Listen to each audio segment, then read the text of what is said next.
syukur. Nah ini tugas seperti produser seperti ini. Jadi dia harus bisa pintar merangkai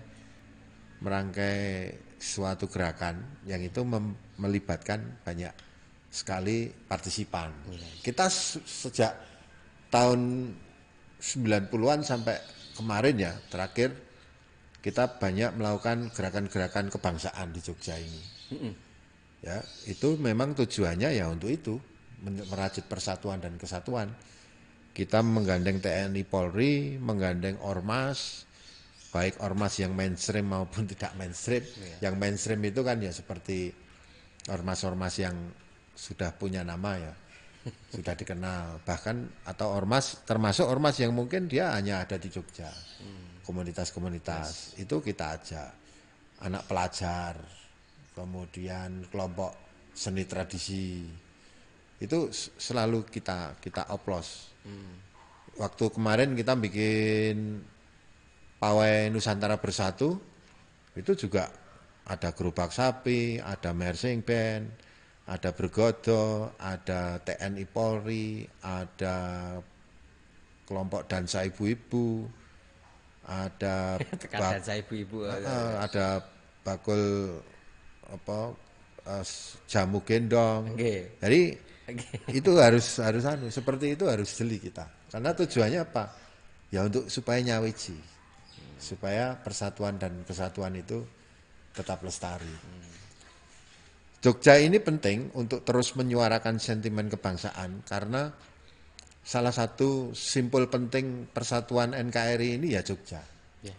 Fondasinya di Jogja. Jadi kalau Jogja ini jebol, kota-kota lain akan lebih mudah dijebol. Konon katanya kalau arep gawe isu ki mulai saka Jogja wae, ngono nek Jogja iso berarti Ya, testernya selalu Jogja betul. kan repot katanya Makanya begitu. kalau kemudian sekarang ini menggejala kelompok-kelompok yang menyuarakan ingin mengganti ideologi Pancasila, Ya. kita harus melawannya mati-matian.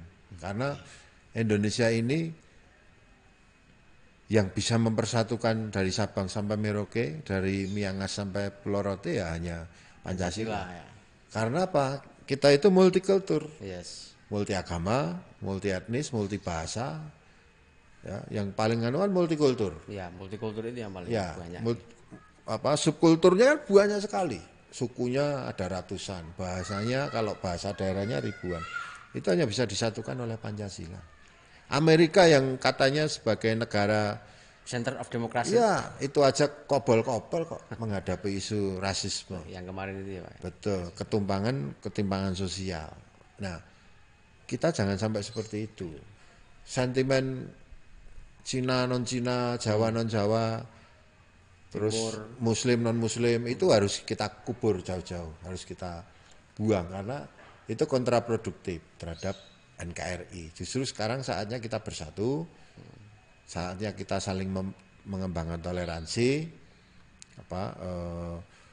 mengedepankan prinsip-prinsip kebersamaan dan bagaimana mewujudkan keadilan sosial. Nah, ini menjadi tanggung jawab negara. Karena konstitusi kita itu kan jelas.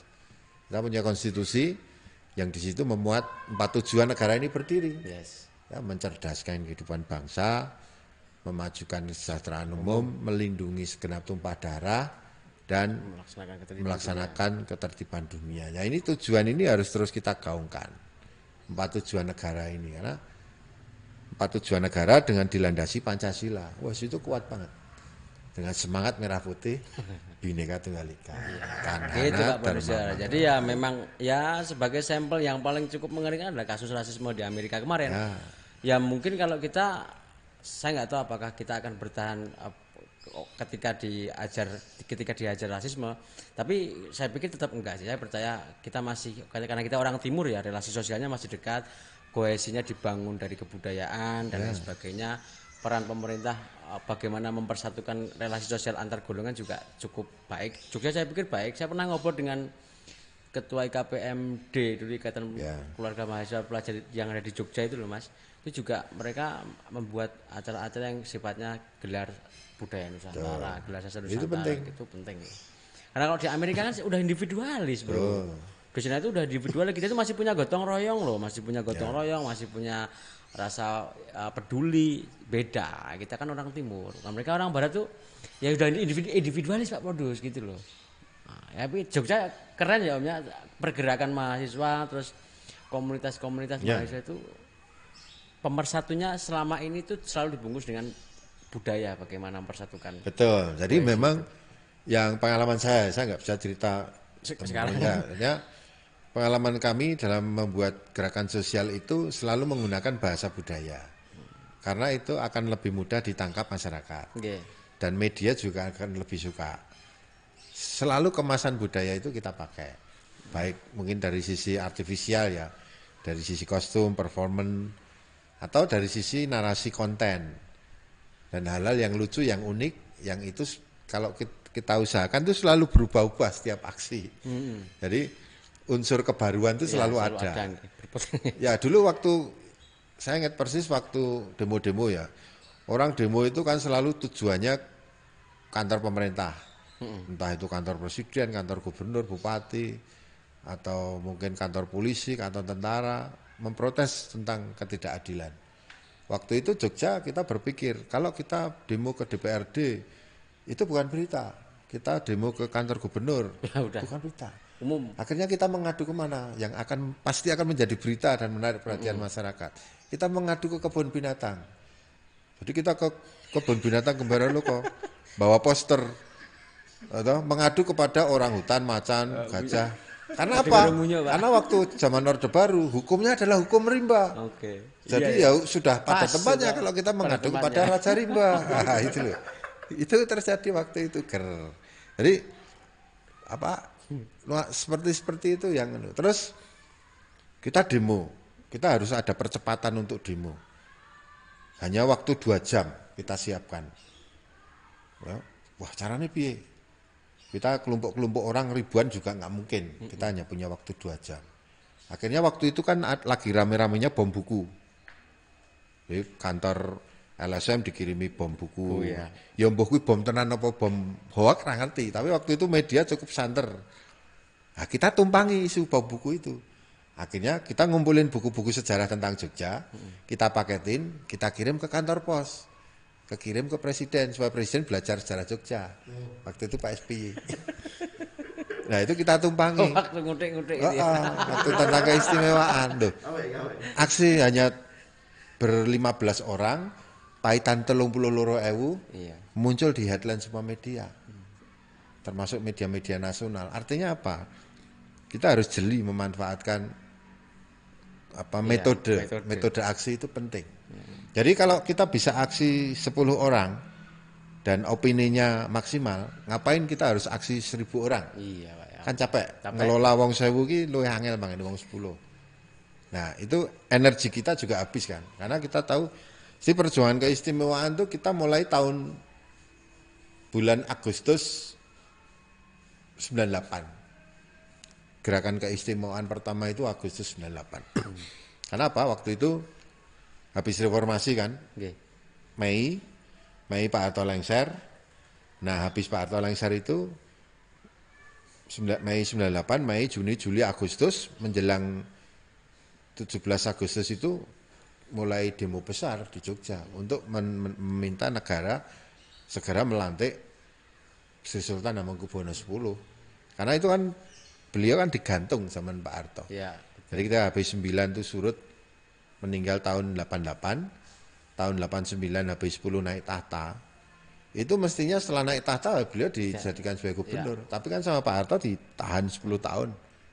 Gubernurnya waktu itu PLT-nya wakilnya si Paduka Pakualam 8. Akhirnya jebol kan Agustus 98 Pak Sultan sama PA 8 dilantik oleh rakyat. Representasi rakyat adalah Mbah Marijan dan Pak Kuat. Pak Kuat ini ketua Paguyuban Pengemudi Becak. Nah, itu simbol-simbol yang dimainkan rakyat Jogja. Sampai kemarin 2012 bayangnya berapa tahun perjuangannya? 14 tahun kan? Ya. Nah, 14 tahun itu kita sudah prediksi perjuangan keistimewaan itu ibaratnya membutuhkan napas panjang. Kita nggak bisa terus. Makanya ini seperti strategi pelari maraton. Kita harus menghemat napas. Nah, iso gawe aksi mensasi. Cilik-cilik ra apa, ning continue daripada kita aksi besar-besaran ngentekke napas. Nah, itu seperti aksi ngirimi buku sejarah ke SBY itu ya itu aksi kecil. Ya, kecil tapi komprehensif tuh kuat banget itu. Iya, kuat banget. Daripada masa yang hanya kumpul Betul, kan lebih kuat gitu loh dibandingkan. Tapi memang betul kok demo kita itu memang harus sedikit unik. berbeda.